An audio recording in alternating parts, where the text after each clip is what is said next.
So I just made this arrangement with these 3 flowers, and I've got some leftover stems. So I'm going to show you how I make a little itty bitty arrangement with what's left over from another arrangement. So I don't want to like shove everything into this vase. I want to give it some breathing room. Sometimes I do make incredibly dense arrangements, but in this particular case, I wanted to have some breathing room. And so I'm just going to leave this guy as it is. And this one, I'm going to use what I have left over. Now, something that's interesting here, this is not going to be a very big or tall arrangement. You can see the scale between these two. So this is on the same level. It's a little vase, but it's actually a fairly wide space here. So I'm going to crisscross my stems so that I can definitely make sure that it feels arranged and full. So again, I'm starting with this little guy. It's probably actually originally a candle holder is my guess. Does it say something here? Yep, it was a candle holder. But no more wax inside, all cleaned out. And now I'm going to start with, again, very simply start with my fullest stem. I'm going to set those yellow guys off to the side. And I'm going to use these guys.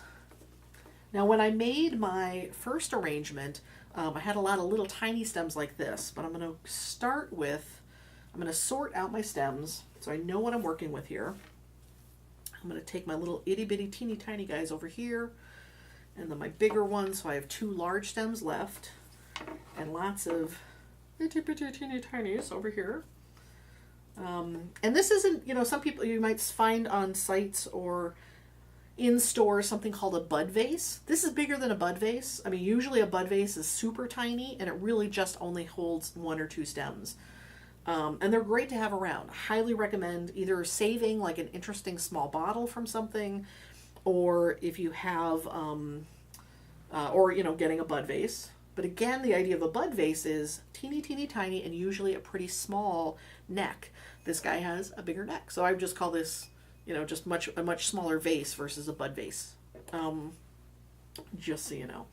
And one thing to know about bud vases is if they have a super narrow neck, just think about how are you going to be able to clean it out. Do you have a bottle brush or something like that? Because, again, we're dealing with organic matter here, and it's gonna degrade and break down in the water as these flowers sit around. So just, you know, keep that in mind as you get a bud vase. How easy are they to clean out? Sometimes it's easier actually to get an opaque bud vase, which means that it's not see-through. So here this is actually part opaque and part transparent. These little dots here on the side are clear. I don't know if you can see that or not, but that would be the difference between something like this, which is completely transparent and holding my seltzer water, and something that is completely opaque like this black matte vase. So something to keep in mind, if you can see through to the stems, as that arrangement sort of breaks down, it's going to look murky, and you know, just something to know, right? Good to know. So I'm trying to decide which to start with. I think whether I want to start with my big stems or my little baby stems. I think I'm going to start with one big stem, and I'm going to cut it down to the height I want, which is going to be pretty darn short. What I want to do here is I want something that's like very round and full, not something that's really tall, because I've got all these itty bitty stems. Like I've got so many of these stems that it's going to be hard to create a lot of height because all these guys are basically the same height. So I'm going to trim this one down and check it out. It looks like a pretty good height. So this is going to kind of act as my, actually, I can use both parts of this. So I just trimmed this to this height, which will be good sitting in the center. And now I've got this part where you can see this is where I cut it in the center. This actually will work as like 2 different levels. And the nice thing about this one is you see how branchy it is, because it doesn't taper into the top because we only have the bottom half. This part, it will be great as sort of like this first base in my arrangement. So you can see here I've just put it in the arrangement, really simple. It's going to fall because it doesn't have anything else to kind of stick to. And then I'll put this top part crisscross with it slightly, sort of in the center. And right now this is going to fall because it doesn't really have anything. There's not enough density of stems to hold it up right yet, so far. So that's part of what we're doing a lot of times is that's a little better, crisscrossing our stems to get the effect we want. So now, actually, because I've got these two dense stems, I think I'm going to do the same darn thing with this second one. And this is going to give us a super full base to this itty bitty arrangement. And again, I'm taking some of the tiny bits on the bottom so they won't get murky in the water. I'm going to take this guy out, which you'll see why in a second. And then I'm going to do the same thing where I'm going to cut the stem right about the same height as the previous guy. I'm just eyeballing this right now. This comes from experience. It gets a lot easier to eyeball this. But now we've got two tops and two bottoms of those stems. And now we can crisscross these. So I'm just trying to get these little bits off to the side. Again, when I cut, I angle my cut so that there's more surface area for the water to get slurped up by the stem. And now very simply, I'm putting these two stems in crisscross. So they're intersecting each other. And that's going to give us this nice balanced shape. Same kind of idea with the tip tops. Got the two tip tops. I'm going to crisscross these. In this particular case, I'm turning this 90 degrees and crisscrossing. And look at that. Now, some people like more asymmetry in their arrangements. I am a symmetry freak. So I'm often thinking about how can things sort of be evenly arranged. So we've got two here this way and two here this way. And now there's a really lovely sense of balance in my little itty bitty vase. So that's our great base. Very simply now, all I'm doing here is tucking in all these little short guys around those four stems. So again, it started out as two stems cut in half, and we kind of layer those together to create this really lovely, robust arrangement of these itty bitty asters that again are just what's left over from that guy over there. And I'm poking these in the water. Come on. Got a little bit of water in my vase, not too full, because we can always top off the water later. If you fill your vase too full and then you put the stems in, that water has to go somewhere, and it's just messy if you end up overfilling and having water spill out the sides. That makes this no fun for anyone. Again, I'm just rotating the vase, tucking in those little stems. Pretty darn simple.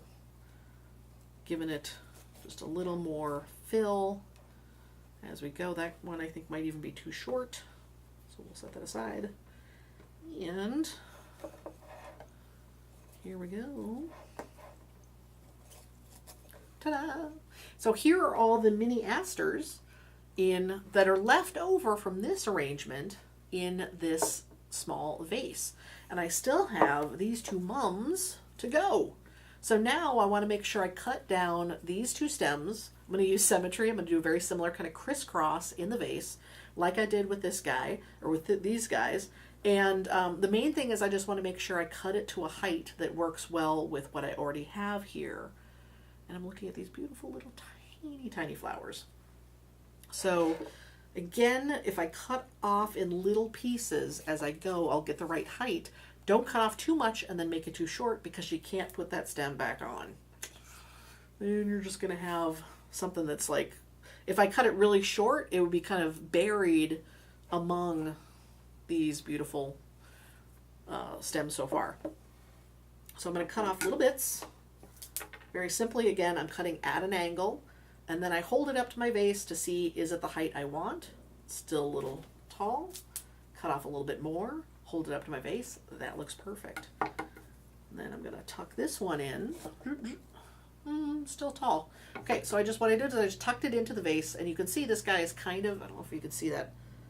I can tell here in three-dimensional space. I don't know how much it shows up on the screen. It's still a little tall, because basically we've got this nice shape of the asters, and then the mums are going out taller. So I'm going to gently wiggle that guy out. That can be a little tricky when you're crisscrossing all these stems. They kind of hook together, and then it can be hard to get what you want out. So I'm just going to very gently wiggle that guy back in. And I think that's good because I can see here I've got some stems that are really short. They're kind of hiding back there. So I don't want to go much shorter than that. I want to make sure we get to enjoy these yellow, oh, see, that's it. Sometimes it's just fiddling. I changed the angle here, and now it feels like it's hanging very beautifully with the asters. And then I've got one last stem. Same deal. Gonna cut it off. Now, because these are the same height, it's easier for me to cut the second ones. Again, if you have any reservation, just cut off little bits and try it.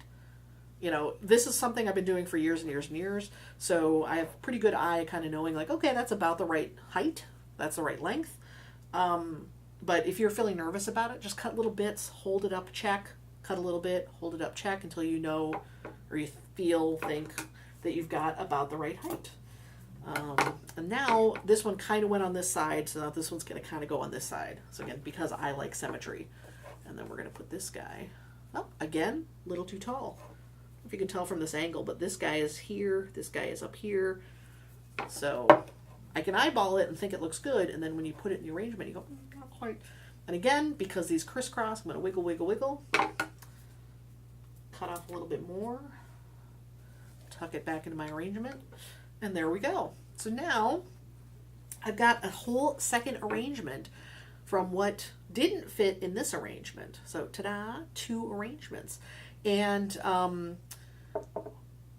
what I said in the last video when I was making this arrangement, I really like these smaller arrangements. And this is actually a pretty good size arrangement still.